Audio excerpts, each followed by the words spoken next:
Hyderabad disaster response and assets సమీక్ష నిర్వహించిన CM Revanth Reddy Hydraa విధి విధానాలపై అధికారులకు పలు సూచనలు చేశారు. ఔటర్ రింగ్ రోడ్ వరకు 2000 చదరపు కిలోమీటర్ల పరిధిలో హైడ్రా విధులు నిర్వహించేలా ఉండాలన్నారు. జీహెచ్ఎంసీ పరిధిలో ఉన్న అనధికారిక హోర్డింగ్స్, ఫ్లెక్సీల తొలగింపు, జరిమానా వసూలు బాధ్యతను హైడ్రాకు బదలాయించాలన్నారు.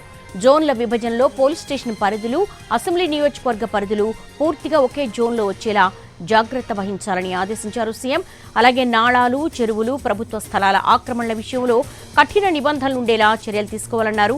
HMDA, water works, disaster management, municipal విభాగాల మధ్య ఎప్పటికప్పుడు సమన్వయం ఉండేలా చూడాలన్నారు సీఎం రేవంత్ రెడ్డి. ఒక బలమైన వ్యవస్థగా హైడ్రా ఉండాలని, అవసరమైతే ప్రత్యేక నిధులు కేటాయించే అంశాన్ని కూడా పరిశీలించాలని చెప్పారు. అసెంబ్లీ సమావేశాల్లోగా పూర్తిస్థాయి హైడ్రా విధి విధానాలు రూపొందించాలని ఆదేశించారు CM Revanth Reddy. Hyderabad disaster response and assets సమీక్ష నిర్వహించారు సీఎం రేవంత్ రెడ్డి. దీనికి సంబంధించి లేటెస్ట్ డీటెయిల్స్ మా ప్రతినిధి సుధీర్ నడి తెలుసుకుందాం. సుధీర్, హైడ్రా విధి విధానాలపై అధికారులకు కొన్ని సూచనలు చేశారు రేవంత్. మీ దగ్గర ఉన్నటువంటి లేటెస్ట్ అప్డేట్స్ ఏంటి?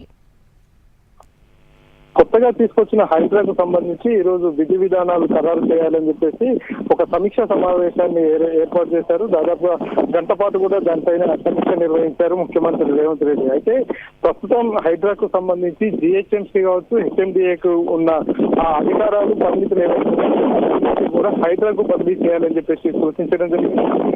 నగరంలోని విలువైన స్థలాలు ఏవైతే ఉన్నాయో ఆస్తులను కాపాడడం కోసం కూడా గట్టి చర్యలు తీసుకోవాలని చెప్పేసి సూచించడం జరిగింది.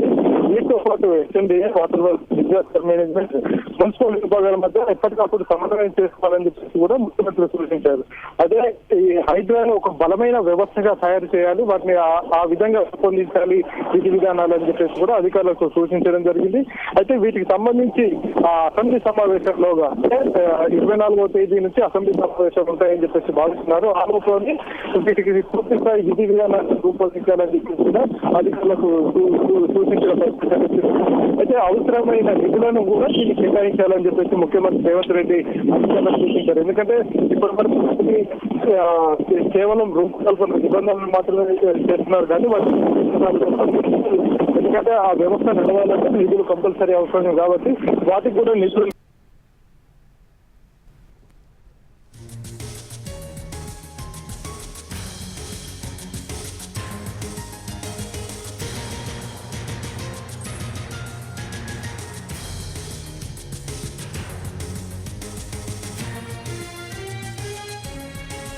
హైడ్రాను ఒక బలమైన వ్యవస్థను రూపొందించాలని చెప్పేసి ముఖ్యమంత్రి రేవంత్ రెడ్డి అయితే భావించారు. అందులో భాగంగానే రాబోయే అసెంబ్లీ సమావేశాల్లోగా దీనికి సంబంధించిన విధి విధానాలను కూడా రూపొందించాలని అధికారులకు సూచించిన పరిస్థితి కనిపిస్తుంది. అయితే వీటికి సంబంధించి ప్రత్యేకమైన నిధులను కూడా కేటాయించాలని చెప్పేసి ముఖ్యమంత్రి ఇప్పటికే అధికారులకు స్పష్టం చేశారు. జోన్ల విభజనలో పోలీస్ స్టేషన్ల పరిధిలో, అదేవిధంగా అసెంబ్లీ నియోజకవర్గ పరిధిలను పూర్తిగా ఒకే జోన్ లో వచ్చేలాగా కూడా జాగ్రత్తలు తీసుకోవాలని చెప్పేసి ముఖ్యమంత్రి అధికారులకు సూచించారు.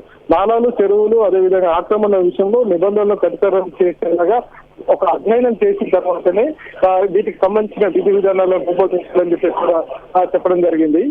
ఏది ఏమైనా కానీ మరికొద్ది రోజుల్లో దీనికి సంబంధించిన విధి విధానాలను స్పష్టం చేసే అవకాశం ఉన్నట్టు కూడా తెలుస్తుంది. All right Sudheer, thank you.